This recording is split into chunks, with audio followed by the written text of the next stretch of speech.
इस दुनिया में दो तरह के लोग हैं। एक वो जो मुसीबत के समय घबरा जाते हैं, दूसरे वो जिनकी लाइफ में कितनी भी प्रॉब्लम आ जाए वे उसे खुशी खुशी एक्सेप्ट करते हैं। एक वो जिन्हें भगवान ने सब कुछ दे रखा है फिर भी हमेशा दुखी रहते हैं। दूसरे वो जिनके पास 2 वक्त का खाना भी नहीं होता फिर भी खुश रहते हैं। आज की 2 कहानियाँ आपको हर परेशानी में खुश रहना सिखा देंगी, कई मौके पर आपका साथ भी देंगी। आज की पहली कहानी। एक फकीर देश भ्रमण के लिए निकला। रात भी हो चुकी थी और उसे भूख भी लगी थी। वह फकीर एक व्यक्ति के घर में ठहरा। उस व्यक्ति का नाम आनंद था। आनंद ने फकीर को अच्छा खाना खिलाया और उनकी खूब सेवा की। अगले दिन उसे रास्ते के लिए भोजन एवं उपहार भी दी। फकीर काफ़ी खुश हुआ एवं जाते हुए उसे दिन दुनी एवं रात चौगुनी तरक्की का आशीर्वाद भी दिया। आनंद हंसा और बोला, बाबा आज जो भी है वो भी नहीं रहने वाला। फकीर ने आनंद को गौर से देखा और वहाँ से चला गया। कुछ समय बाद फकीर का आनंद के यहाँ फिर आना हुआ, लेकिन अब उसकी सारी संपत्ति किसी कारणवश समाप्त हो चुकी थी। अब वह गांव के एक बड़े जमींदार के घर नौकरी करता था। वह फकीर आनंद से मिलने गया।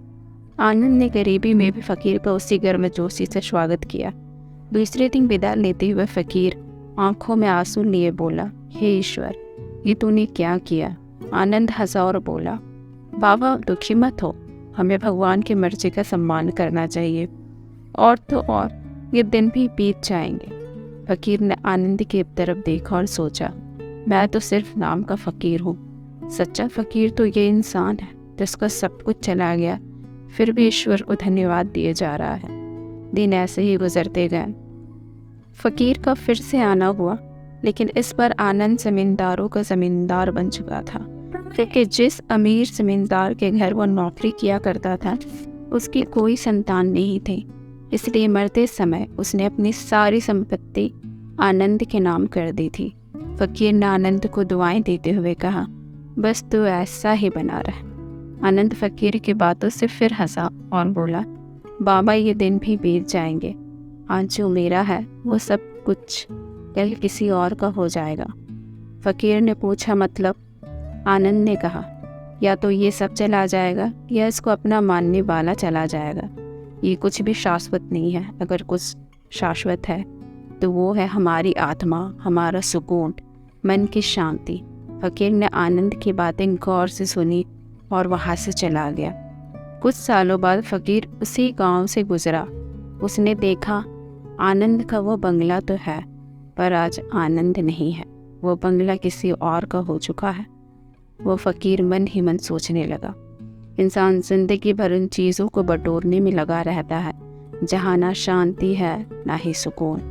यह कहानी हमें यह सिखाती है कि जीवन में कोई भी मुश्किल आ जाए, बस एक बात का ध्यान रखें कि ये वक्त भी चला जाएगा।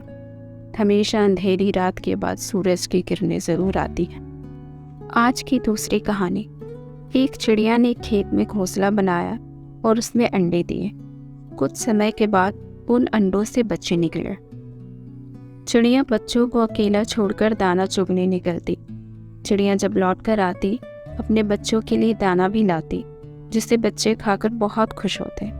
एक दिन चिड़िया जब चुप कर आई तो उसने देखा बच्चे काफ़ी डरे हुए हैं। बच्चों ने कहा, आज खेत का मालिक आया था।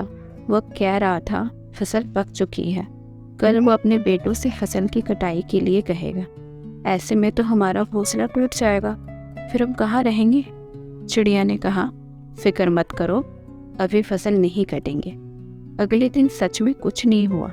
बच्चे फिर बेफिक्र होकर घोंसले में रहने लगे।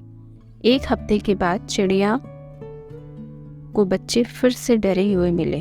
उन्होंने कहा, आज खेत का मालिक फिर आया था और उसने कहा कल नौकरों से फसल कटवाएगा। इस पर चिड़िया ने कहा, तुम चिंता मत करो, कुछ भी नहीं होगा। एक हफ्ते बाद चिड़िया के बच्चों ने अपनी माँ से कहा, खेत का मालिक फिर आया था और कह रहा था फसल कटाई में बहुत देर हो चुकी है, अब वह कल खुद ही फसल को काटेगा। चिड़िया गंभीर होकर बोली, अब खेत सचमुच कल कट जाएगा। वो अपने बच्चों को सुरक्षित स्थान में ले गई। बच्चों ने आश्चर्य से पूछा, माँ आपको कैसे पता चला कि कल खेत पक्का कट जाएगा? चिड़िया मुस्कुराई और बोली, बच्चों, जब कोई इंसान किसी काम के लिए दूसरों पर निर्भर रहता है तो हमेशा संदेह बना रहता है, लेकिन अगर वह खुद ही उस काम को करने की ठान ले तो वह काम 100% होकर रहता है।